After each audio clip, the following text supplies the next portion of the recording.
सांग मैंने सकाळू मोर parlour income रे मु पुरेली कुंपी मु सब गोटे गोटे कुंपी रखी दे थे कौन पे कहले धरतु तुम बाहर को कुआड़े जीव 10 टंका 20 टंकिया 50 टंकिया बेसी तार दरकार हुए तो से गुड़ाक मुझे बेले बेले पाएनि बहुत हैरान हुए से दुकान वाला कहते दीदी ये चेंज दिंतु मत है तो से मुझे जुआड़े जाए पूरी एटा प्रोग्राम रखी पूरी ये कुंपी मैंने कौ कौ जगह को जीवाई मोर सब वर्ष सारार इनकम मुझे रखी था गोटे गोटे पैसा ठुलैकी रखे जाए तो सका मोर इनकम होता है 40 टंका 10 टंका पूरे सारे है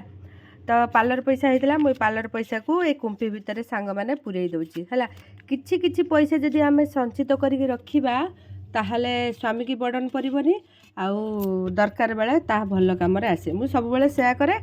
तो किछि किछि आम संचय करिया आम बेसी तो करिपारिबानी ना आमर जेतिकी इनकम से अनुसार आम करके संचय कले सेटा ठीक समय काम दिए मुझे सब ये कहे तू जो तो पैसा सांगे सांगे इनकम कर कुंपी पूरी देलु मुझे आउ जिते खर्च कर कह जहाँ मो स्त्री भल पैसाटा रखी से मन खुशी कर रखिले सीना खर्च करमती खर्च कर रही सांग मैंने जल्दी जल्दी रोसे सारूँ पुणी स्कूल जीवी आउ मोर टे सब स्पीडी काम।